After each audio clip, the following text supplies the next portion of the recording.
Estamos entrando ao vivo para falar sobre dinheiro e empreendimentos sustentáveis. Eu ajudo empreendedores em sustentabilidade há mais de uma década. Essas pessoas, elas têm resultados incríveis. Eu tenho clientes que patentearam soluções. Eu tenho clientes que têm reconhecimento internacional, mas nem todas as pessoas têm o resultado financeiro que a sua iniciativa merece. Então, eu assisto todos os dias pessoas com ideias brilhantes, com alto valor de contribuição para a sociedade, pessoas que são humanistas, que veem que sustentabilidade não é uma moda, é uma oportunidade. É uma oportunidade de mudar coisas que a gente já não concorda mais na nossa sociedade. Coisas que você pensa, eu não gosto do lixo, então eu vou fazer um empreendimento lixo zero. Eu não gosto da maneira como faz moda, que é a minha convidada de hoje, eu vou criar moda de uma maneira diferente. Eu não gosto da exclusão, eu vou ser inclusivo. Então você tem a oportunidade de fazer um empreendimento ético, inclusivo, sustentável e lucrativo. Mas o que acontece no meio desse caminho? Muitas pessoas no meio do caminho têm todo esse humanismo, têm todo esse alto valor de contribuição para a sociedade, mas as pessoas estão tão preocupadas em fazer sustentabilidade que elas acabam dando suas iniciativas ou de graça, ou tão barato, que fica todo mundo feliz ao redor dessa pessoa e essa pessoa continua pobre. E o fato de ela continuar pobre tem vários efeitos colaterais. Primeiro, porque ela vai desanimando, ela vai definhando, ela vai achando que aquela iniciativa dela não funciona tão bem assim. Ela vai achando que as pessoas ao redor dela não dão valor para uma oferta eco. Elas ficam pensando que as pessoas ainda não compreendem o valor, a proposta de valor que aquilo tem inserido, e ficam tentando vender, o que é pior ainda, só com atributos eco. Eu quero lembrar já no comecinho dessa live aqui que as pessoas que fazem sustentabilidade, elas são consideradas pessoas inovadoras. A curva de inovação, se você entrar agora no Google e procurar curva de inovação, você vai ver que a curva de inovação, que são as pessoas inovadoras, corresponde a 0,2% da população. Desse 0,2% da população que é o inovador, uma parte disso é sustentável. Então, se você tentar vender através de atributos eco, você vai ter uma parcela muito pequena de pessoas para poder oferecer o seu produto. Começa por aí. Aqui a gente te ajuda a vender, fortalecer a sua iniciativa eco, mas uma das coisas que a gente tem como método é te ajudar a vender com outros atributos, onde você não usa nenhum atributo eco, onde você vende porque é bonitinho, porque é interessante, porque é prático, porque soluciona a vida de alguém, porque é vegetariano, porque é feito para celíacos, não sei qual é o outro atributo que o seu concorrente usa, que você vai poder pegar. Quando você conseguir vender sem nenhum atributo eco, você provavelmente está mais perto do seu público, e quando ele descobrir que você é eco, ele vai fidelizar em você. Só que para começar todo esse desembrulho do lucro, a gente tem visto que as pessoas não gostam nem de pensar, nem de falar em dinheiro, tem uma marra antissistema, e para quebrar esse tabu todo que eu vejo no empreendedor de sustentabilidade, porque eu acredito que pode ser completamente diferente, eu vivo uma realidade diferente. Eu convidei uma cliente minha, que é a Tiana da Revoada, que eu vou chamar aqui para entrar comigo para se apresentar. A gente não fez nenhum roteiro de perguntas, mas eu tenho várias provocações, ela sabe que eu sou meio Fabiola Furacão, e Tiana, e ela vai fazer comigo esse papel de desvendar um pouquinho como se sente a metas financeiras, a essa ética toda envolvida no lucro, né? E aí, Ti, bem-vinda sempre! Oi, Fabiola Furacão. Agora eu já me assumi, né? Antes era, como é que você me chamava? Terrorista da Eu sustentabilidade? sigo chamando. Hoje meu cunhado me perguntou quem é a Fabiola. Eu falei, ela é a terrorista da sustentabilidade. No bom Então, eu sentido, prefiro um né, amiga? Fabiola Furacão. Eu prefiro um Fabiola Furacão, assim, que me parece um pouco mais amistoso. Mas incorporei total agora. Até porque eu acho que eu levo um pouco desse título por provocar um desconforto nas pessoas, cutucando coisas que te convidam muito para um ato de protagonismo. Né? Quando vai lá e cai Brumadinho, todo mundo diz, nossa, mas aqueles caras malditos que fizeram aquela barragem, e daí chega no fim de semana e compra uma latinha que é de um metal que veio de uma mineradora que formou Brumadinho.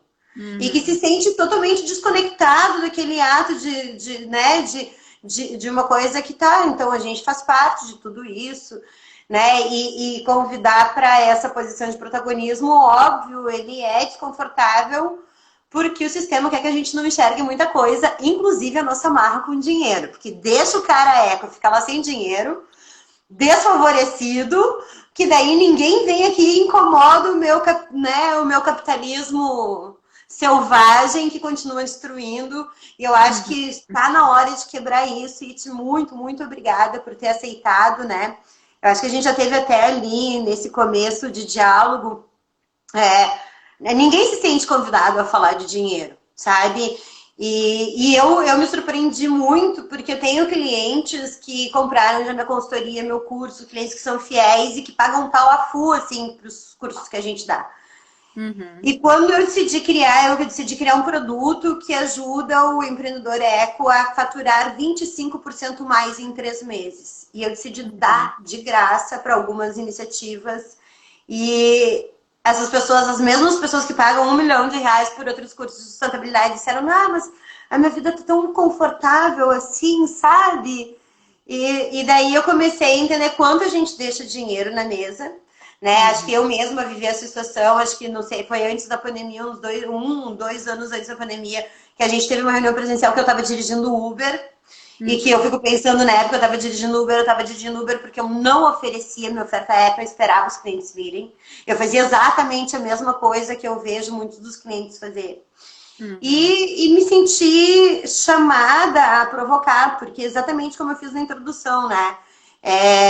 Eu tenho clientes como vocês, que quando eu peguei a Revoada eram pequenininhos, a Vuelo estava se constituindo, tinha uma série de desafios que hoje tem um reconhecimento internacional, né? Na carteira de clientes a gente tem Secta Shoes, eu tenho clientes que fizeram um curso todo nicho, é um erro de design, tem uma delas que saiu de uma agência de publicidade, patenteou um plástico de laranja, né? Não só revalorizando o resíduo, mas vendo outras soluções.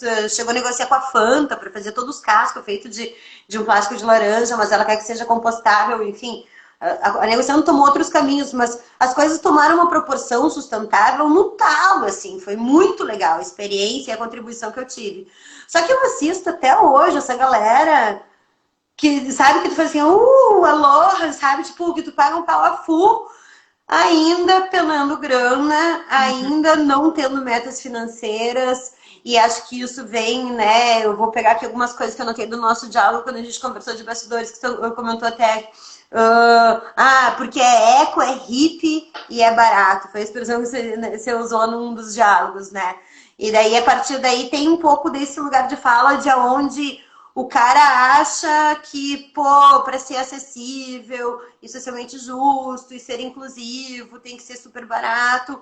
E, na realidade, isso talvez continue seguindo um fluxo de não dar valor para as coisas que não faz sentido. Então, a gente tem que quebrar vários paradigmas quando a gente está mudando esse fluxo. E isso é fazer o que eu chamo, né? E acho que você já deve ter me visto usar essa expressão, fazer um redesign da sociedade. Porque e agora eu tô fascinada, porque, né, especialista em lixo e apaixonada por esse tema, agora saiu um estudo da Ellen MacArthur Foundation, onde foi definido que para a gente fazer economia circular, a gente vai falar sobre novas maneiras de distribuição, ponto final. Não tem como a gente reinventar a embalagem, eliminar plástico, sem falar em reinventar toda essa distribuição, né? Então, a parte da sustentabilidade, ela vai a duras penas, alguns mais velozes do que outros. Eu acho que ela tem atingido uma velocidade cada vez maior e nisso eu me dedico amplamente. Só que para a gente ampliar mesmo, eu acho que a galera tem que começar a pensar em grana e falar em grana. Então, eu queria te convidar, já que a gente não combinou nada antes dessa live, a falar como tu te sentiu em relação a dinheiro quando tu começou, que pressões tu sente em relação a isso, como tu te coloca, como tu percebe esse mercado e trazer um pouquinho, né, de um outro olhar, porque Eu já cheguei bem Fabiola Furacão hoje, porque eu quero trazer um É. pouco desse conforto, né? Bem intensamente, porque senão o cara só se mexe quando alguém cutuca.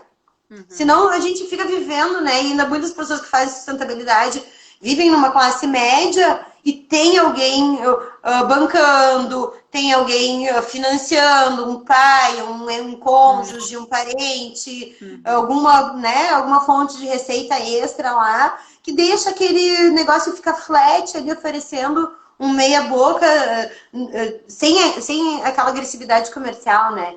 Que tem como fazer sem ser não ético, sem ser cheio de gatilhos mentais, mas resolvendo as coisas para as pessoas, sendo transparente, Uhum. enfim.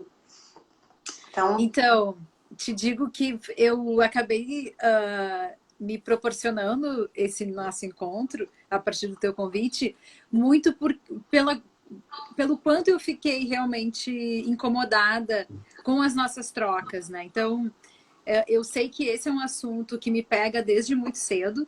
Meu pai está aqui, inclusive, nos assistindo, e ele lembra quando eu comecei a trabalhar com sustentabilidade que um dia ele, não sei se ele lembra, mas ele me olhou e disse: então, eu ouvi, pai, eu te ouvi falando para alguém que ai, a minha filha fez votos de pobreza.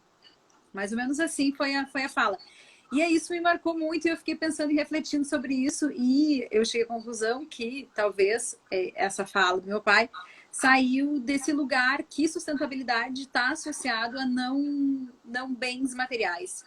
Porque a gente, enfim, eu me coloco nesse barco, por muito tempo a gente encarou realmente a sustentabilidade com o caminhante de pés descalços, né? Aquele, enfim, essa associação com o hippie, com não ganhar dinheiro, com especialmente, eu acho, também muito associado ao propósito, com fazer algo que é do coração, é algo que é muito fluido e é muito gostoso, e aí entra uma série de outras profissões e pessoas que também têm dificuldades, os artistas, enfim, que a gente sabe que isso é uma realidade, tem dificuldade de precificar, de cobrar o seu trabalho, porque é um trabalho fluido, porque é um trabalho gostoso de ser feito, e aí entra também aquele paradigma de, eu faço uma coisa na minha vida, eu sou uma coisa e no meu trabalho eu sou outra, que por muitos anos a gente veio repetindo esse padrão, lá desde os anos 50, né? De separação da vida e do trabalho. E aí, quando tu tem um trabalho que não está separado da tua vida, que foi muito a partir daí que eu e a Adri, a gente começou a empreender na Revoada também. Olha, a gente quer ter um trabalho que seja rentável e que não esteja separado da nossa vida. Quando a gente começou a executar de fato esse projeto e ele começou a dar frutos, eu sempre senti que tinha muitas outras coisas por trás que nos satisfaziam, que faziam com que a gente também botasse panos quentes em cima do não ser lucrativo. Então, é o impacto que a gente gera, enfim, saber, é a fama que a gente tem. Então, começa também a ficar muito nebuloso a questão da grana, porque a gente sempre foi muito famosa. E eu sempre falava para os meus pais também, porque eles sempre me ajudaram muito. Faz uns 2 anos que eles pararam, talvez, de me ajudar mensalmente, como eles vinham me promovendo financeiramente mensalmente, porque sempre foi muito assim. Bem isso que tu fala, a pessoa ali na classe média, daí recebe recurso ou do cônjuge ou da família, isso é um costume. Eu vejo os meus amigos que empreendem há muitos anos, como eu, isso é um costume que se repete.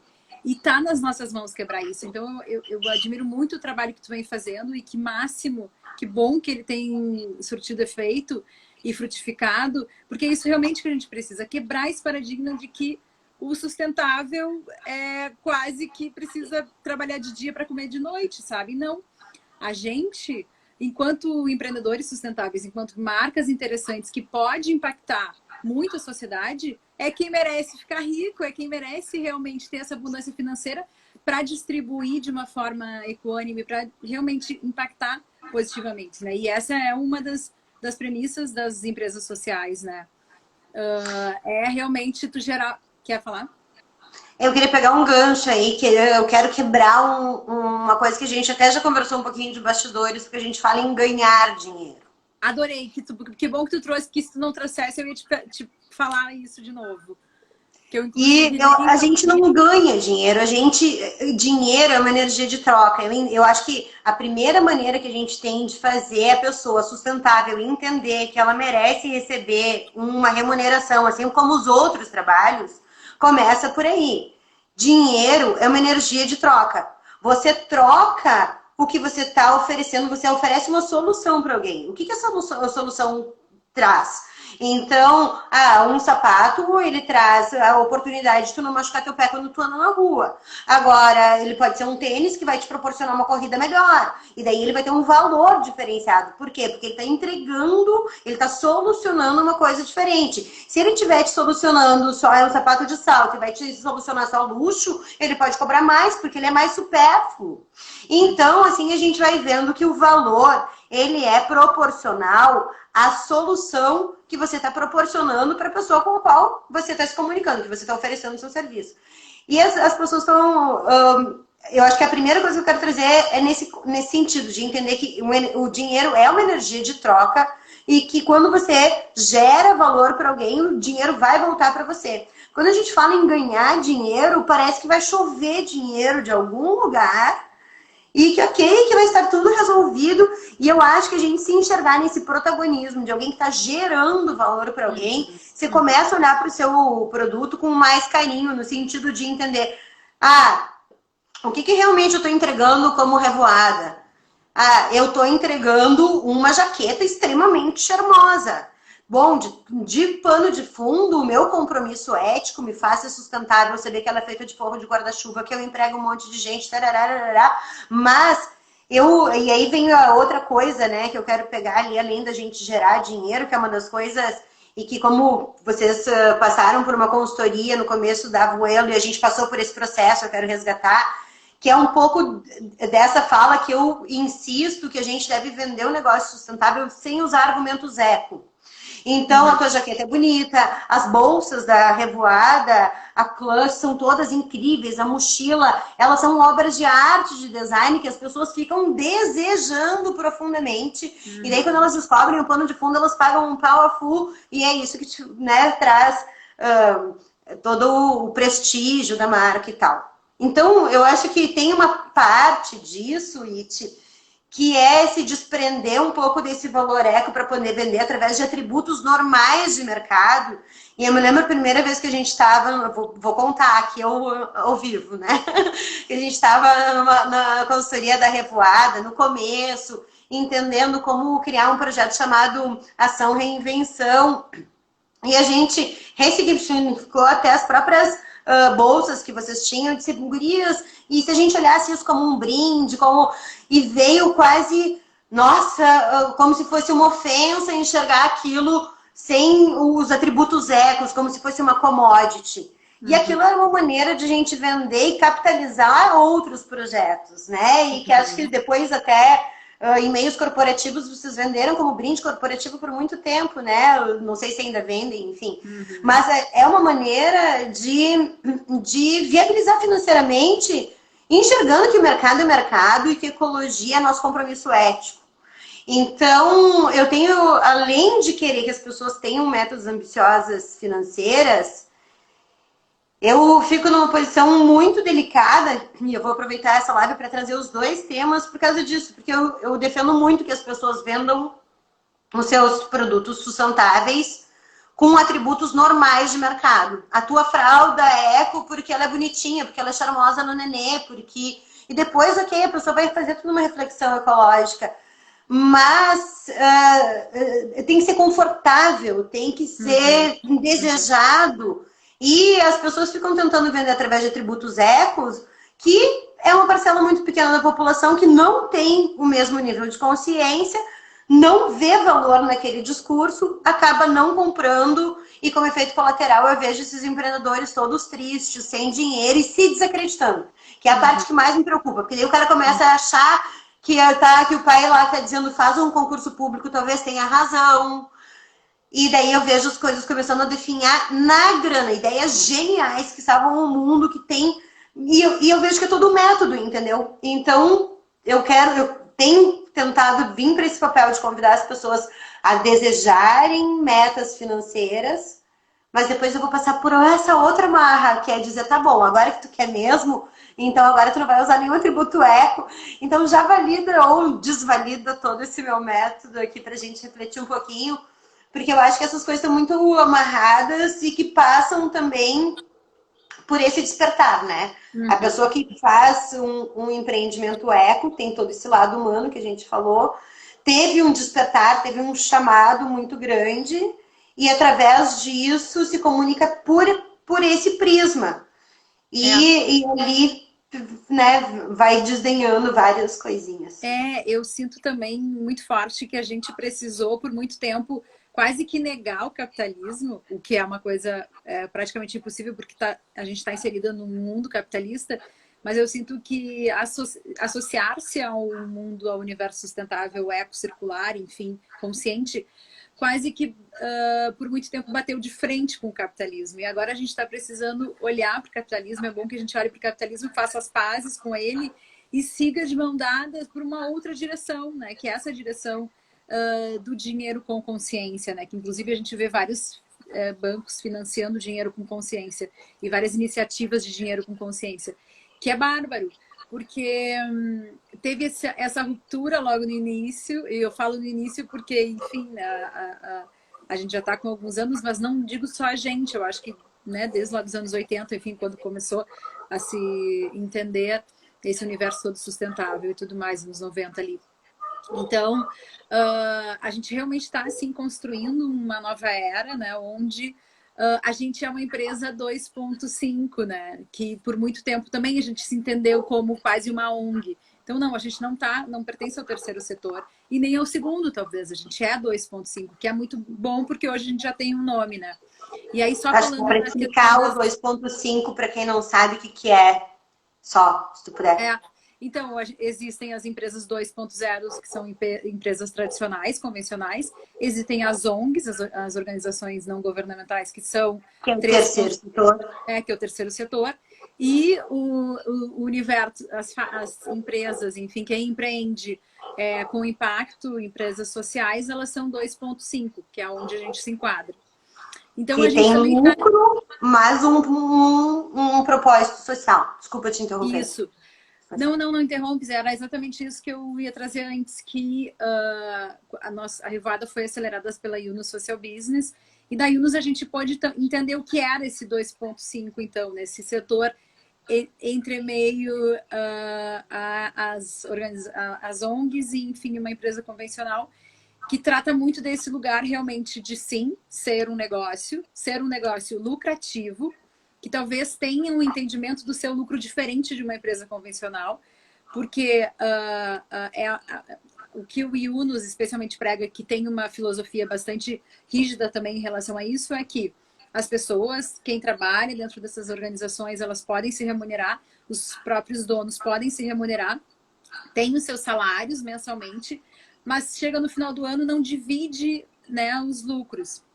Recolhe todo o lucro e reinveste em impacto positivo. Esse é o grande diferencial das empresas sociais. O que é maravilhoso, então. Mais ainda incrível, porque todo mundo, sim, pode se remunerar, inclusive os gestores da empresa podem se remunerar com salários acima do mercado, por serem gestores.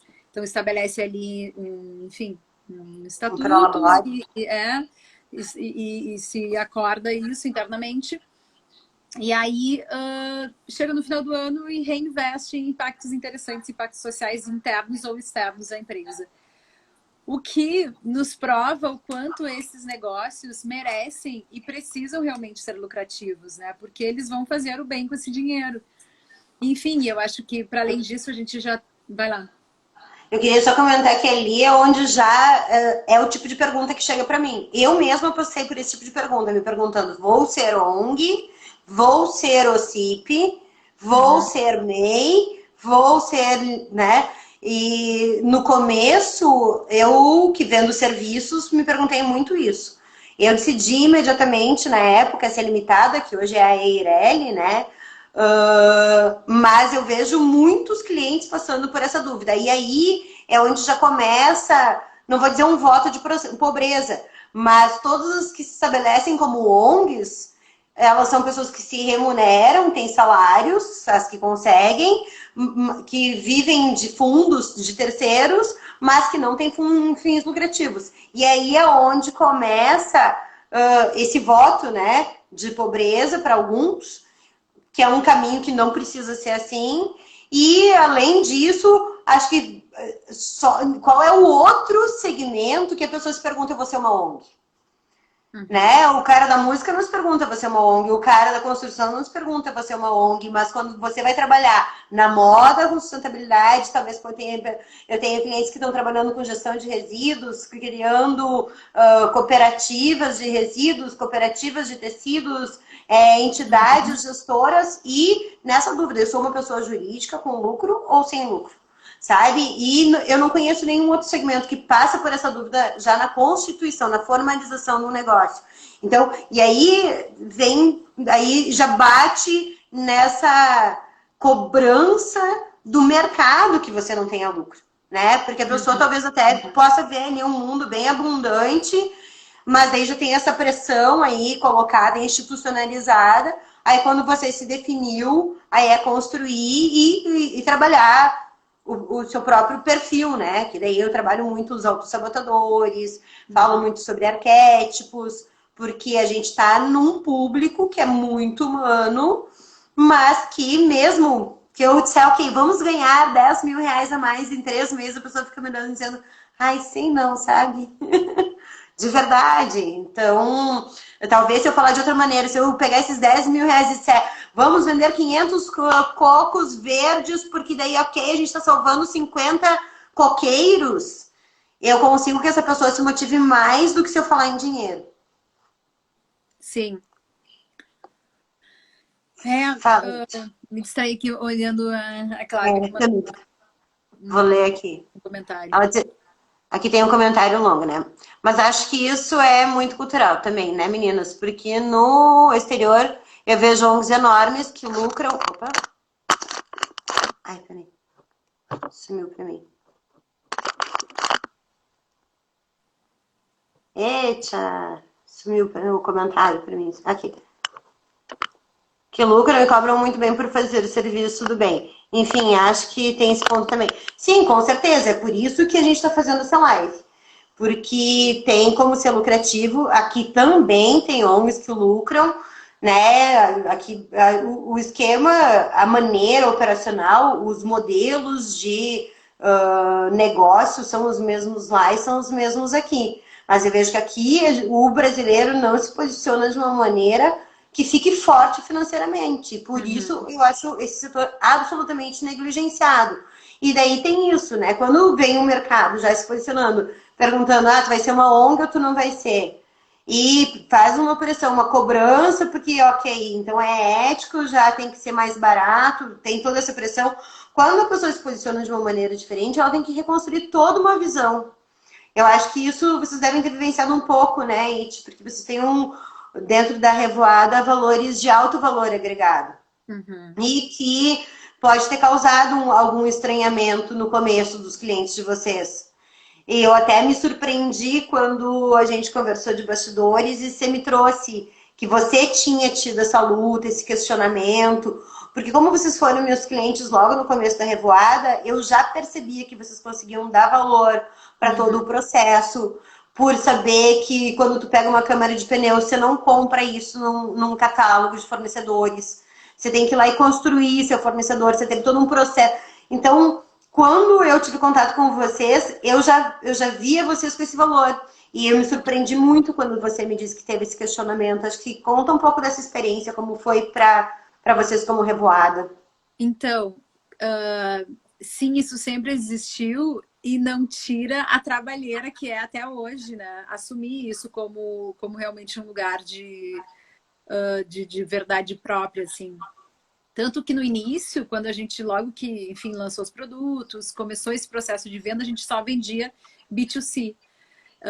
E vendia muito em feira, viajava o Brasil vendendo em Para quem feira. não sabe, é da empresa para o consumidor, ou seja, elas vendiam Isso. só para o consumidor final. Só para o consumidor final, a gente tinha um e-commerce, a gente já logo lançou com um e-commerce lá em 2013.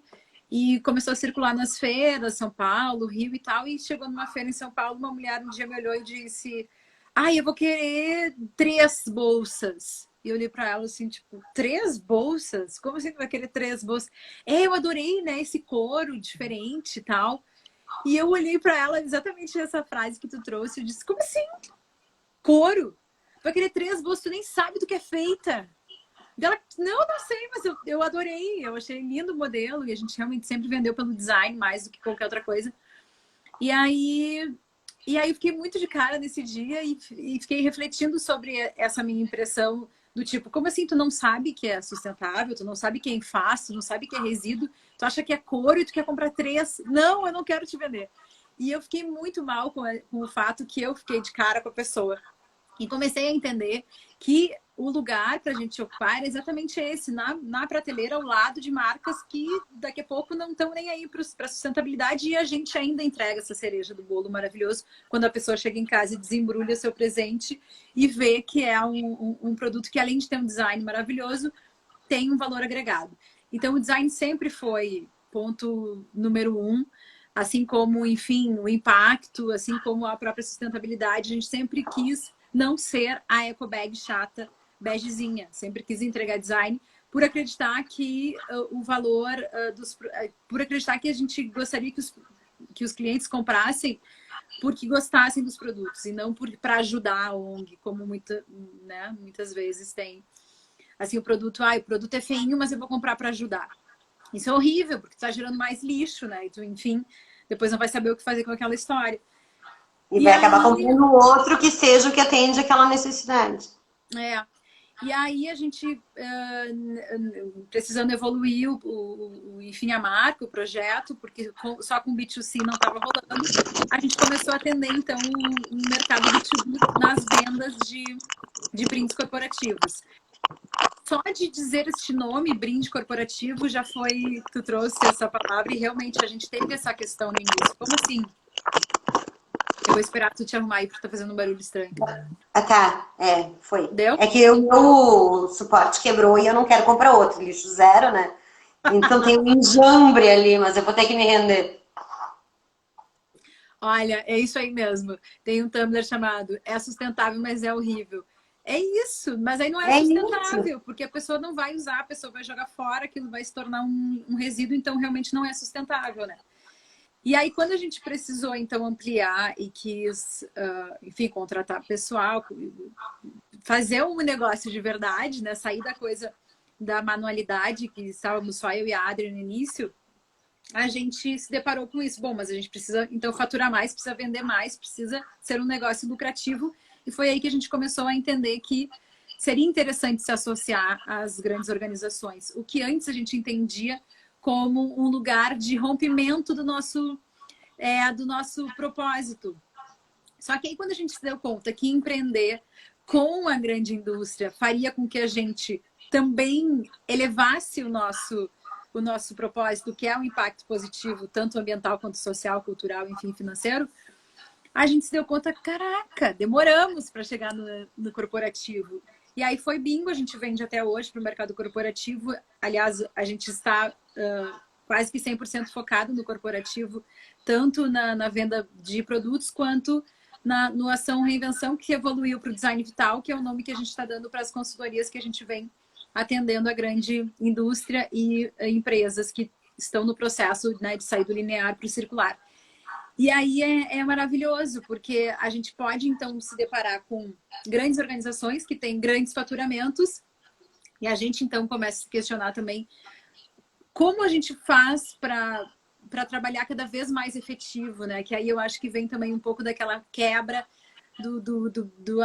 da sustentabilidade 100%, que não existe, que eu tinha muito isso antes, lá no início eu era bastante xiita, não usava determinado acabamento, não usava determinado zíper, só que aí os produtos ficavam carésimos, a gente não conseguia botar um markup em cima, a gente não, enfim, a gente começa a aprender a jogar um pouco mais com o nosso propósito e com o mercado, de forma alguma rompendo com aquilo que a gente acredita, isso não, nunca aconteceu.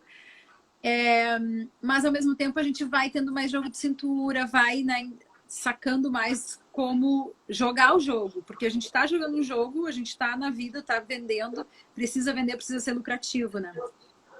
E é um aprendizado constante e cotidiano, tanto que quando a gente começou a conversar, eu disse, ainda existe esse lugar dessa crença a ser quebrada, né?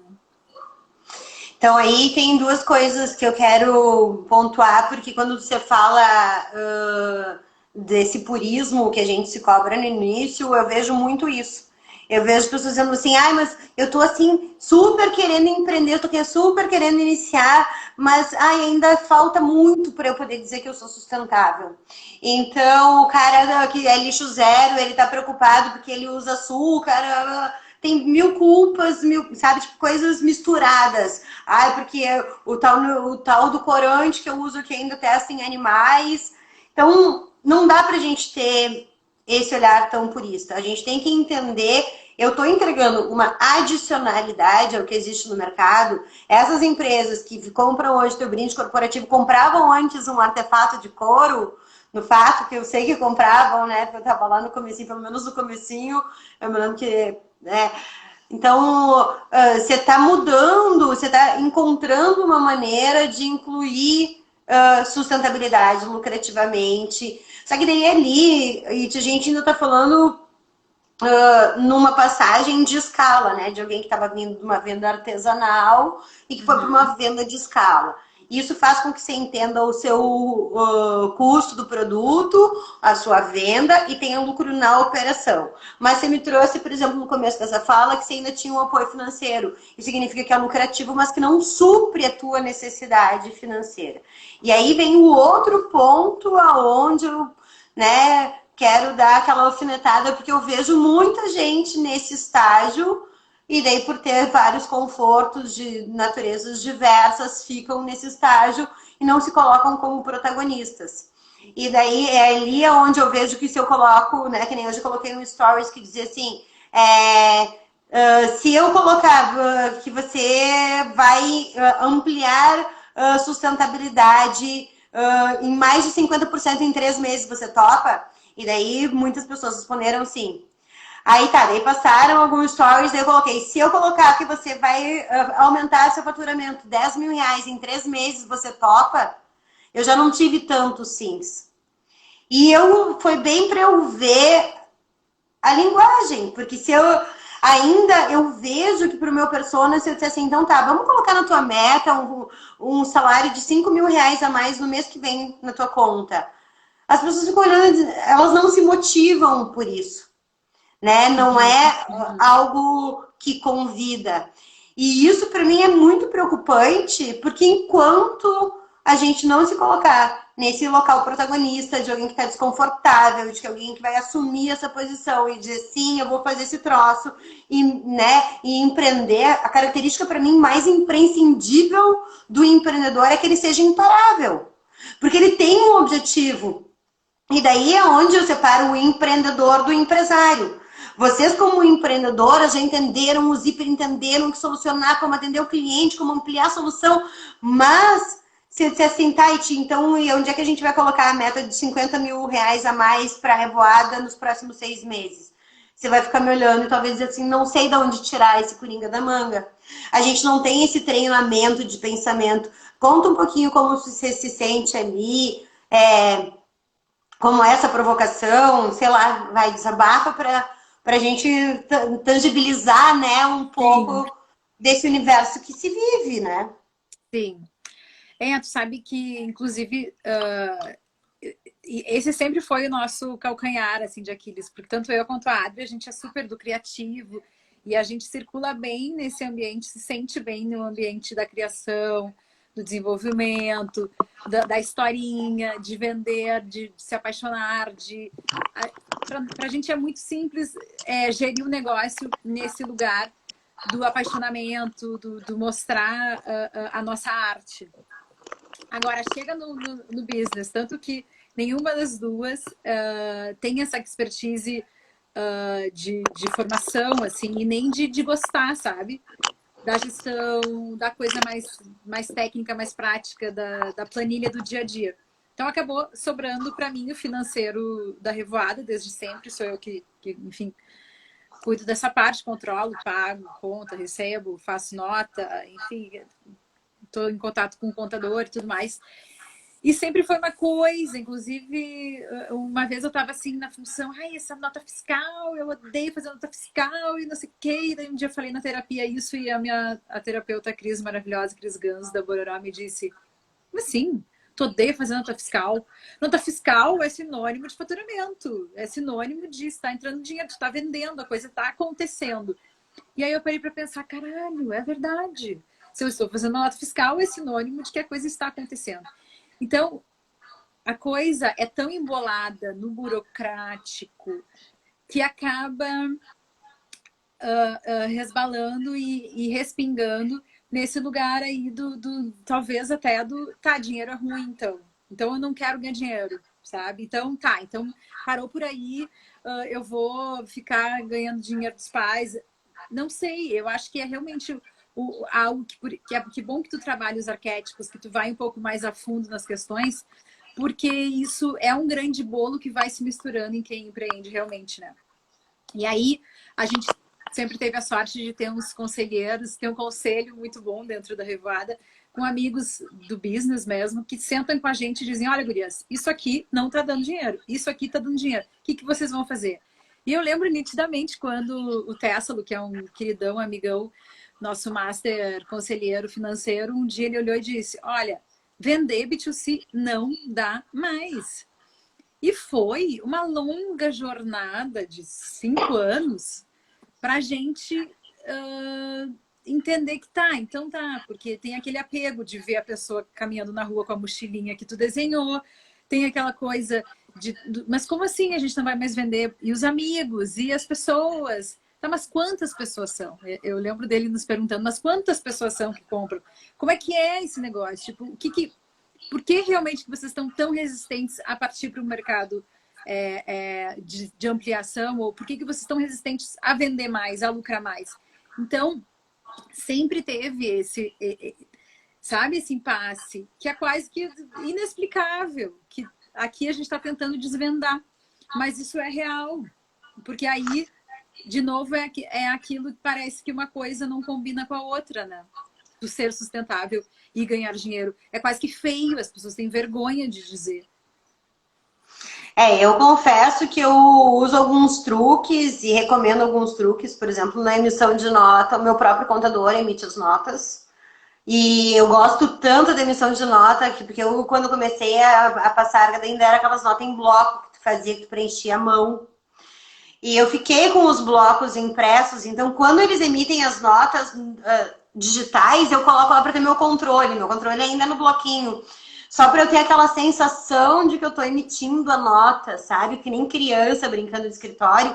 Só que de verdade, porque eu entendi isso, que eu não gostava de uma... Então, eu também logo aprendi o que delegar dessa parte. Por exemplo, a emissão de notas. Eu tenho um programa contábil que se chama Zero Paper, que está no celular, que me faz ter todo o controle na ponta do lápis, que era um inferno fazer o relatório para o contador. Então eu vou lá, eu entro na livraria, eu tenho que fazer a autenticação do negócio para a licitação, que deu R$2, eu já ponho no Zero Paper.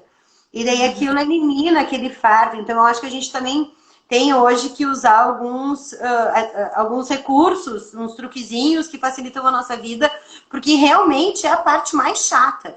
E eu acho que aí começa aonde a gente acaba se negligenciando tem gente que não tem controle de vendas, não tem controle de custo, né? Eu chego a ter quadros assim bem preocupantes. Em contrapartida, eu tenho outras pessoas, tipo, esses dias peguei a mentoria de uma menina que tá fazendo brownie, que cada receita de brownie ela tem na ponta do lápis, inclusive ela também delegou para o contador, é o contador dela que faz todo o custo de produto, então sabe as notas de tudo que ela comprou, quantos ela vendeu, então ela tem por mês atualizado, se ela teve erro, perda de receita, tudo está contabilizado.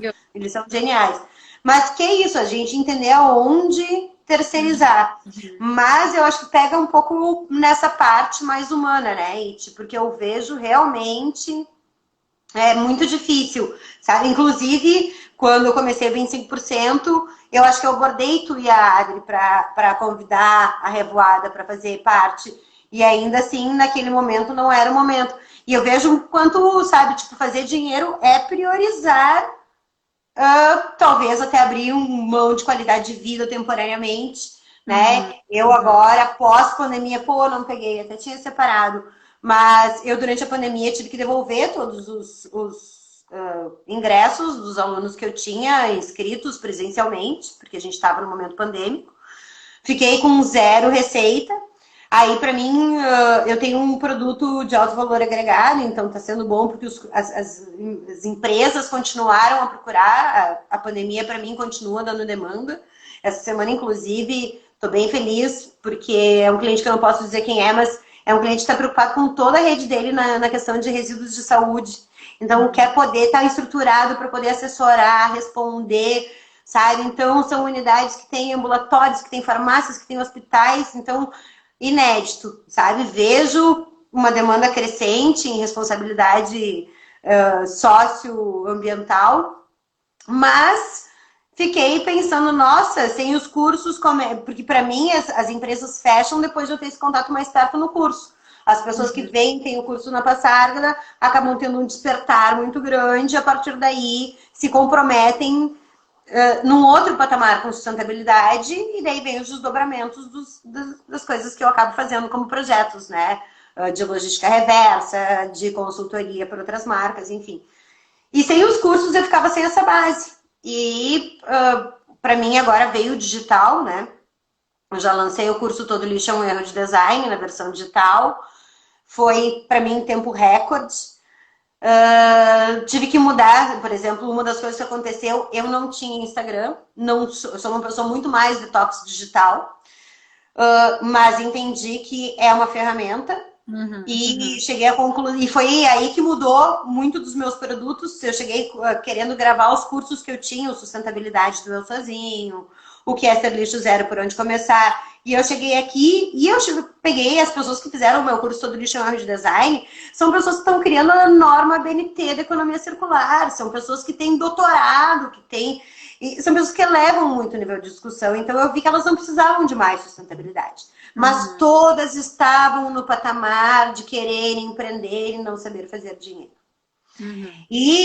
E daí eu me senti convidada para essa jornada. Eu tô criando 2 cursos, até inclusive se você está assistindo essa live, se interessa em ficar lucrativo, eu tô reunindo pessoas no grupo do WhatsApp, porque eu vou fazer uma oferta de um curso chamado Vem Cá e Faz, que ajuda a pessoa a pegar a sua ideia e transformar, levar para o patamar de negócio lucrativo.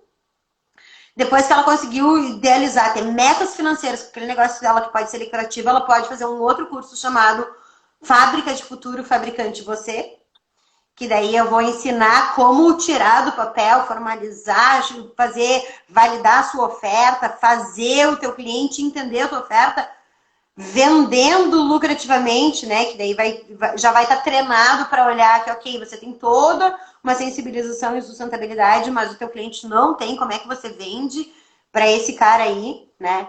Como é que você vende regularmente? Como é que você vai ter metas financeiras que vão ser cumpridas, que vão ser generosas e que vai te fazer faturar de fato? Então, você vai pela meta financeira e daí você estabiliza.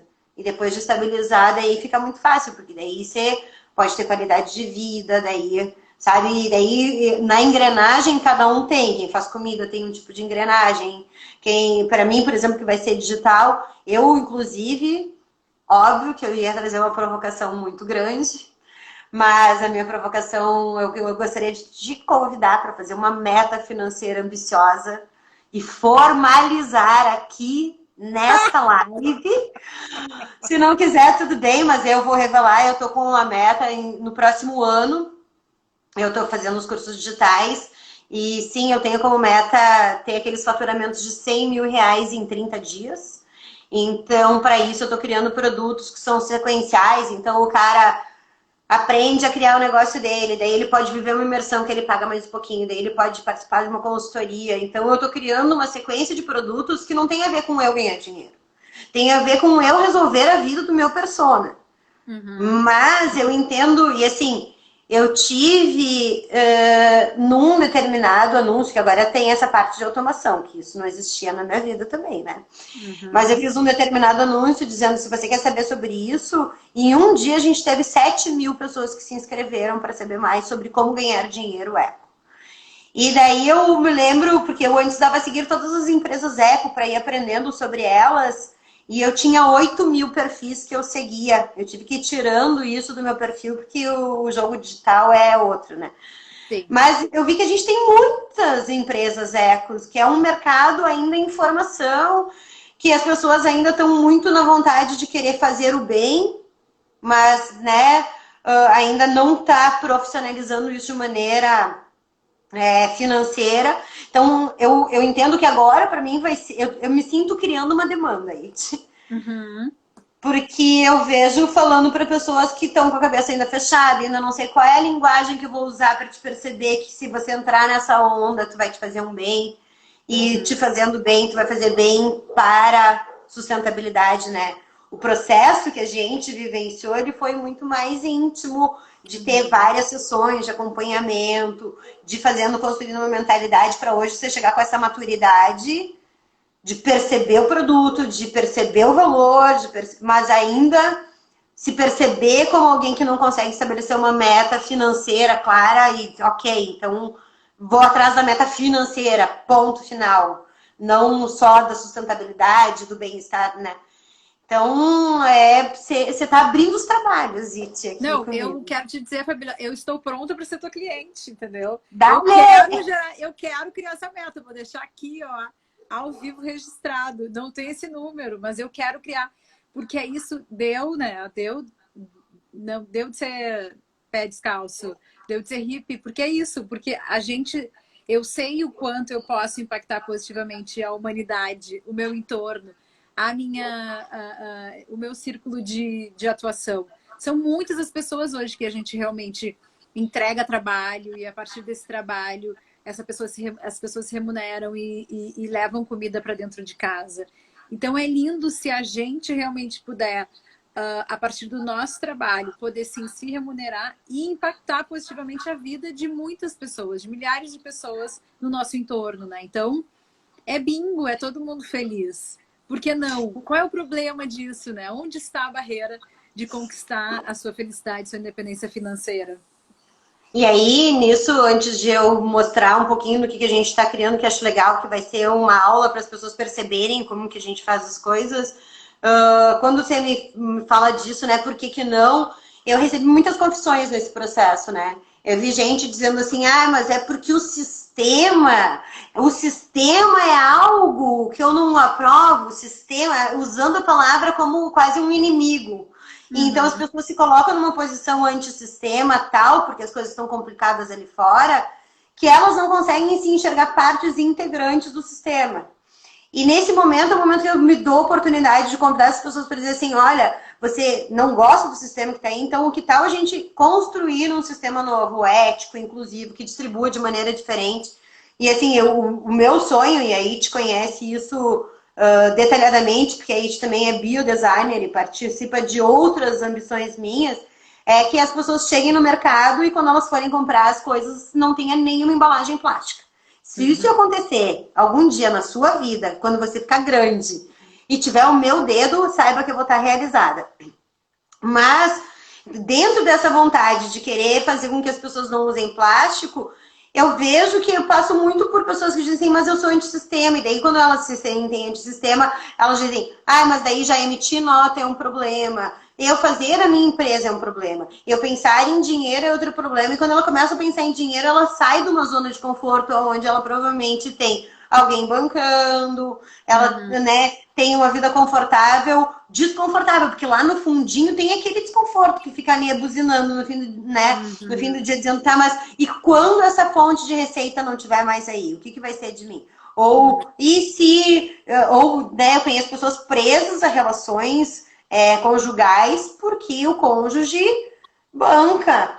E, então, sabe, é uma liberdade financeira, mas é uma liberdade emocional, é uma liberdade, no meu caso, eu quis escolher uma liberdade geográfica, porque o fato de ser digital, antes eu tinha que estar em Porto Alegre para dar um curso, agora eu não tenho mais, né? A pessoa vai ter, então eu vou poder ter, hoje a live, eu tô hoje em Bento Gonçalves, não tô em Porto Alegre, tô fazendo da Serra, né? Então, o meu tipo de business vai me permitir, inclusive, ter uma liberdade geográfica.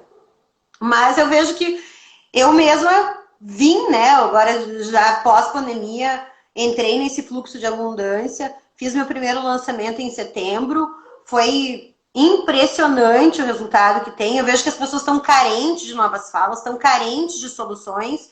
E daí, quando eu vejo isso, como eu continuo ensinando sustentabilidade, as pessoas ao meu redor estão fazendo negócios incríveis sem pensar em dinheiro.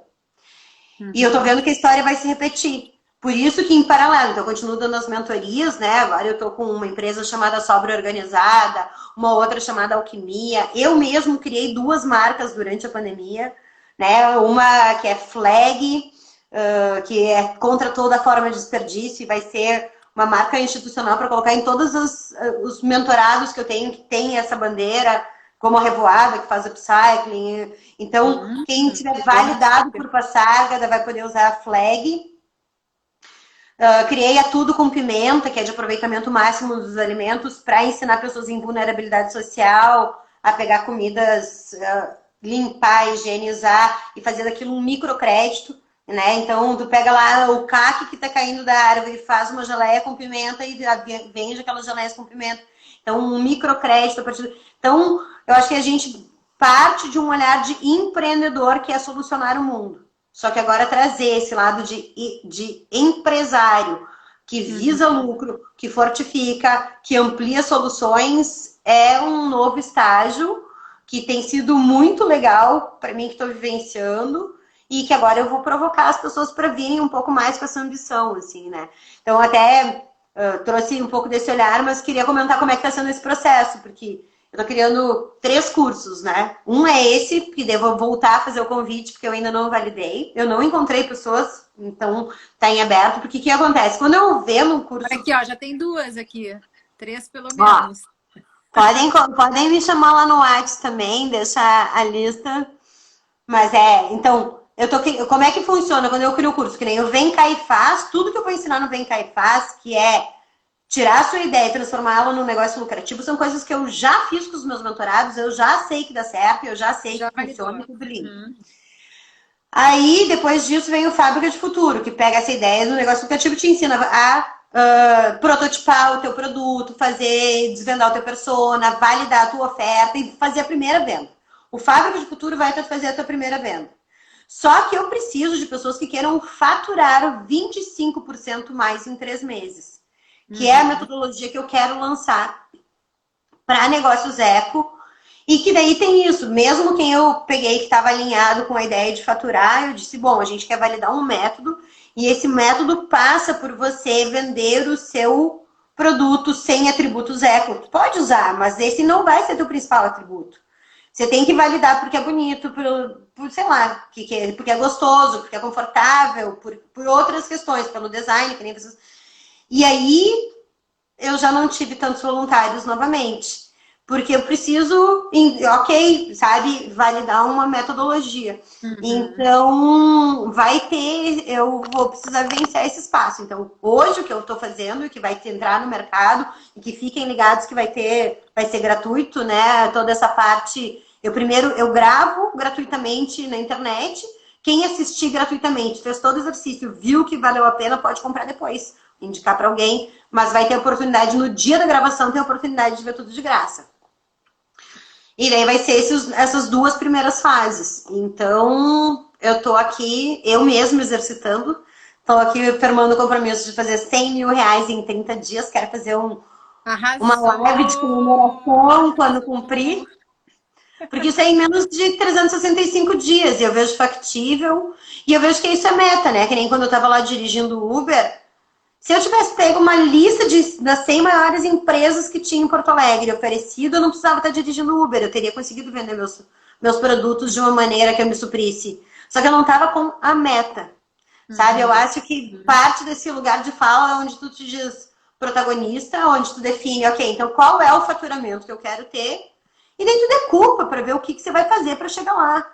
Então, se o meu faturamento é 100 mil reais, eu vou ter mais trabalho do que alguém que vai ter 10 mil reais. Mas, ok, né? Você vai estabelecer uma meta e você vai ver, ok, eu preciso vender 50 clutches, 200 clutches. E daí eu vou ver, bom, então eu vou fazer isso corporativo, eu vou fazer isso, né? Então você começa a estabelecer metas e você vai atrás. E um cliente não deu, vai para o outro. Hoje eu até estava vendo o maior milionário do mundo, né, falando. Ele foi declinado de Harvard mais de 10 vezes. Ele chegou, tem aquela marca americana que é KFC, que eles vendem galinha frita. Nas entrevistas de emprego ele era recusado. E hoje ele é o cara mais rico do mundo, né? Então hoje levar umas portas na cara, todo empresário vai. Você tem que ter meta, você tem que estar, óbvio, acreditar no teu produto, né? Acreditar na tua oferta, perceber que ela tem valor para alguém. Validou, aí é meta, aí é construir e tá focado. Maravilhoso. E é incrível que tu já está testando, né? E já está vendo que dá certo. Então, é ótimo replicar isso aí. Eu boto fé. Vou pensar então nesse número. Não quero trazer nenhum número aqui da boca para fora. Preciso olhar para essas metas aí. Não é nenhum sentido de cobrança, mas é bem nesse sentido de provocação, né? Eu quero, o que eu deixei o convite para quem empreende sustentavelmente é que, empregando toda a metodologia que eu vou entregar, fature pelo menos 25% mais em 3 meses. Então, você vai fazer lá seu faturamento, você vai ver quanto tá porque isso qualquer pessoa que der foco em vendas já consegue, eu acho, na minha opinião. Porque eu vejo muito isso, né? Quem tá aqui não tem foco em vendas. Tem foco em melhorar o produto, em melhorar a relação, em melhorar a comunicação, em deixar cada vez mais transparente a sua relação, quanto é eco, os seus valores. Aí chega o vizinho e começa a puxar papo e daí quer contar todos os detalhes, mas esse mesmo tempo, se eu dissesse assim, vamos usar esse mesmo tempo para fazer um planejamento financeiro, as pessoas já dizem, pá, mas não vai dar hoje, né? Então, eu acho que é um Sim, pouco a nossa vida começou a mudar também na direção dos atendimentos corporativos quando a gente colocou uma pessoa focada realmente no comercial. E isso mudou. E tinha meta de visita, quantas visitas por semana, quantas ligações, quantos e-mails. E realmente é matemático, né? Como diz a Adri. Tu liga para 100 pessoas, se 10 te respondem, tu ligar para 220 vão te responder, né? Então, isso aí. É tem uma matemática. pergunta. Me ajuda aí, Aqui, Titi. Diego. Deixa eu O ver. Diego da mesa. Boa aí, te fiz uma pergunta com relação a isso. Deixa eu ver. Tô tentando rolar. E sabe, Fabíola, que eu acho que se tu realmente for, pelo menos, assim, eu posso te dizer de carteirinha, talvez 80%. Ah, fez na caixinha de perguntas. Pelo menos Ah, 80% das marcas amigas que eu conheço passam por esse perrengue de ser muito mais criativo do que empresário. Serem muito não. mais criativas, especialmente as mulheres, assim, eu vejo que tem um estigma também, me parece que para os homens é mais fluido esse lugar do business, do ganhar dinheiro, do que para as mulheres, sabe? Tu não sente isso? Sim, porque eu acho que o homem é mais matemático, mas não no nosso meio, sabe? Eu acho que Uhum. no nosso meio, quando eu pego, as minas são mais focadas do que os caras. Os caras, quando eles estão no meio, como eu chamo gratiluz, o abraçador de árvore, o bicho grilo, eles são mais permacultura, sabe? O cara quer montar a loja, o cara quer fazer a pasta de amendoim, o cara quer fazer o restaurante. Mas quando eu falo em metas financeiras, as minas, ou estruturar uma empresa, as minas são mais disciplinadas, eu diria. Uhum.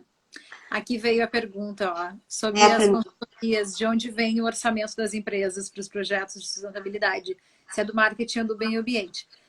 Nem todas as empresas, né, Diego, têm setor de meio ambiente. Cada vez mais tem acontecido, mas às vezes é uma pessoa que é responsável, né, Fabíola? Tu sabe até melhor que eu em relação a isso. Mas o que a gente procura fazer quando a gente quer oferecer o nosso trabalho?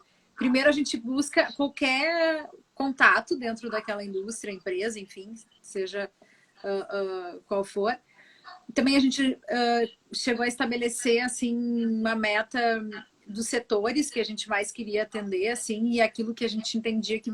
As empresas que a gente entende que mais geram resíduos, porque a gente focou também bastante em trabalhar com os resíduos dessas empresas, que tem dado bastante certo, assim. E aí a gente procura primeiro um contato lá dentro, e se for do meio ambiente, ótimo, se não do marketing. E, na verdade, às vezes o marketing tem muito mais verba do que o próprio meio ambiente, então vale muito a pena focar no marketing como uma estratégia realmente de divulgação, aquela ação, né? E, 100% mas das empresas. sempre precisa ter um CPF engajado dentro desse CNPJ para comprar ideia, para te representar lá dentro, é o que a gente sempre procura, assim, né? Então, eu costumo dizer que tem duas maneiras de vender sustentabilidade. Uma é essa, né? Onde que nem a gente tem a bolsa, a revoada lá e vende sem nenhum argumento eco. Agora, quando ela vai para uma empresa, é o contrário. Ela vai tentar filtrar ao máximo o cara que já tem algum envolvimento eco para poder oferecer um serviço, porque daí é uma transformação. Ela não está vendendo uma coisa que o cara compra, que é um iogurte eco, que é uma bolsa eco, que é ela está oferecendo um serviço de transformação. O serviço de transformação ele só vai funcionar bem para clientes que já tenham algum engajamento, já tenham algum histórico, já tenham alguma ambição, já tenham alguma provocação para fazer essa transformação, né? 100% das empresas que eu trabalho não tem, mesmo que tenha departamentos de meio ambiente, não tem verba de meio ambiente. 100% das vezes vem de outros locais. Mas aqui, falando, né, por exemplo, para IT, que é o meu foco é o empreendedor eco. Esse cara aí, ele tem essas duas vertentes de caminho para procurar as verbas. Se ele não for uma ONG, se ele for uma ONG, ele tem editais. Agora, se ele não tem os editais, ele vai ou poder fazer receita a partir do produto e serviço que oferece, vendendo no 1 a 1, ou vendendo como commodity, buscando clientes que estejam interessados em sustentabilidade. Então, dentro dessas duas vertentes, a gente tem métodos bem diferentes de venda. Um que tu não fala nada e o outro que tu tenta filtrar numa adesão voluntária, onde tu pega o cara mais eco possível. Eu, inclusive, a gente acho que a gente conhece esse método, quando a gente entra numa empresa, quando é corporativo o projeto, a empresa só pode iniciar depois que alguém da alta diretoria assinar um termo de compromisso em sustentabilidade. Se ninguém da alta diretoria assinar um termo de compromisso com sustentabilidade, que a gente apresenta modelos ou eles podem escrever, a gente não inicia o projeto mesmo que eles queiram pagar. Por que a gente não inicia? Porque os projetos que a gente faz é tipo futuridade, menos um nicho, o projeto não daria certo, não porque o projeto não dá certo, porque o cara não estava comprometido. Então, para mim, é muito menos interessante um cliente que vem e só compre. Esse cara nem tá no meu hall de ofertas hoje. Ele tem que sim ter alguém, um diretor, alguém que tenha a procuração da empresa, tem que assinar um termo de compromisso com sustentabilidade, daí a gente inicia os projetos. Então, hoje, são alguns critérios que são importantes para fazer dar certo, e daí a gente está num público bem elitista, né? Que já está querendo transformar de fato. E sabe que, só uma coisinha que eu lembrei agora para dizer que eu acho que é bem bacana. Uma das coisas que a gente fez agora num trabalho que a gente está atendendo, é um trabalho do ano todo, assim, bem longo, em relação a resíduos. E como é um trabalho longo, que precisa ter uns acompanhamentos estratégicos ao longo do processo para a coisa não se perder, a gente desenvolveu com o cliente uma visão de futuro.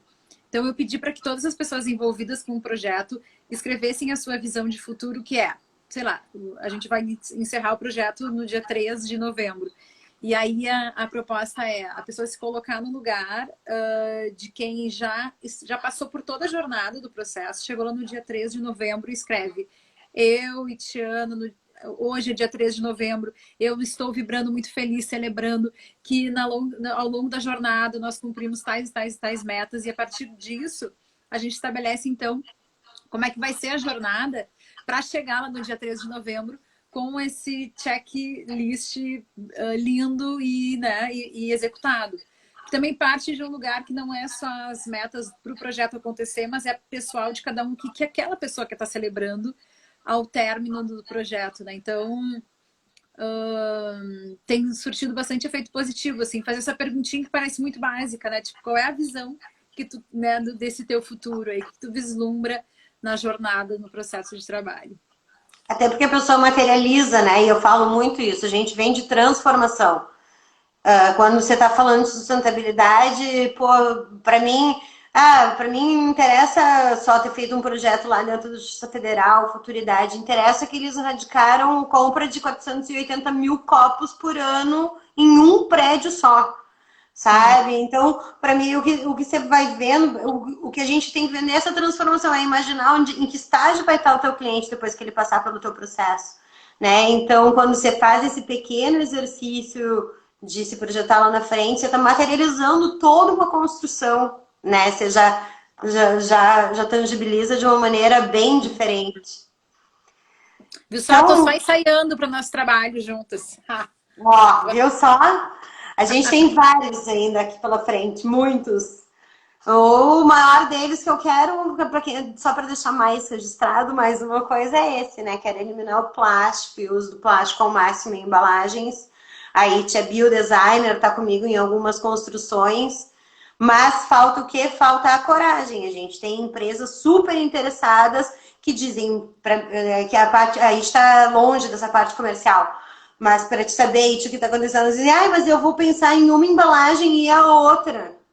Porque faço 40% das embalagens do Brasil. E eu penso, amigos, vocês vão começar com uma, não vai ter outra, você vai continuar com todas iguais problemáticas. Então, as pessoas se exigem uma perfeição, que é aquilo que você falou no começo, né? Eu tive muito cliente que não fechou projetos lixo zero, porque achavam que se falasse de lixo zero, toda a não inclusão, todo o resto ia vir à tona. É como se você tivesse que ter uma perfeição para falar de sustentabilidade que não existe, né? É um passo de construção, é um processo de melhoria contínua, né? Isso. Uhum. E lucrativo. E te põe nessa jornada, te convido a se provocar, né? Se imaginar em outro fluxo de abundância. Quando for o momento, vir e chamar, porque né, eu quero realmente prototipar de bastidores para colocar o projeto rodado no ar. Vou deixar aqui firmado que daqui a 365 dias eu espero ter conseguido o faturamento de 100 mil reais em 30 dias, com Uhul! sustentabilidade e ajudando a vida de outras pessoas, né? Esse objetivo é para que outras pessoas consigam ampliar os seus próprios resultados em sustentabilidade e empreendedorismo.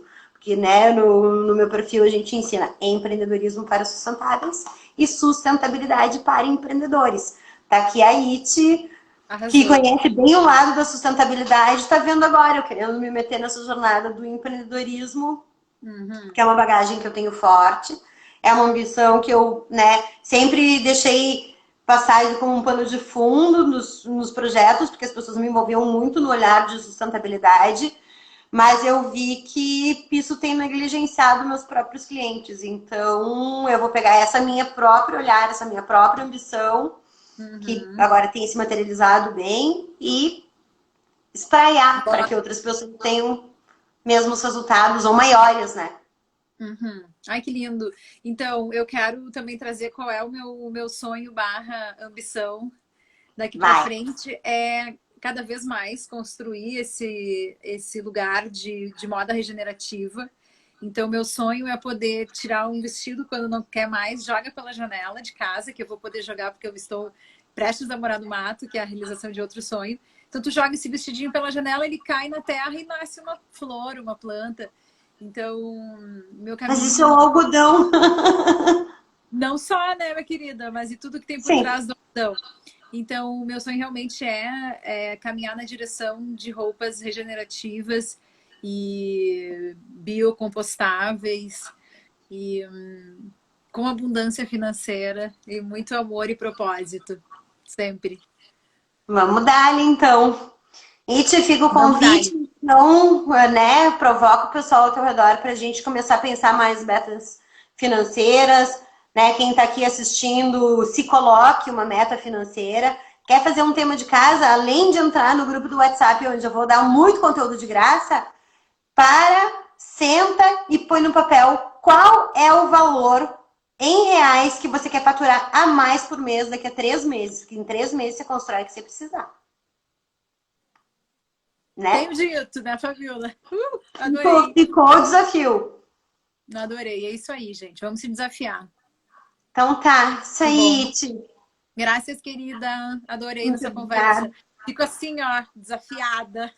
Então tá, vai. Ó, mas entra tu também no grupo do WhatsApp. Ele vai ter os testes de auto-boicotadores, vai ter descrições, exercícios de arquétipos, vai ter exercício de Ikigai para as pessoas que estiverem ainda, né, descobrindo os seus propósitos. Então, o que eu posso fazer com vocês é exercitar. Eu não posso dizer que alguém vai ter sucesso ou dinheiro, mas eu posso dizer que eu vou fazer a minha parte para que vocês só conquistem isso de uma maneira bem generosa e abundante. Maravilhoso, maravilhoso. Que lindo. Que bom que tu tá nessa jornada e compartilhando com a gente. Obrigada, gatona. Um beijo bem Alô. grande, querida. Alô. Tchau, Tchau, tchau. tchau.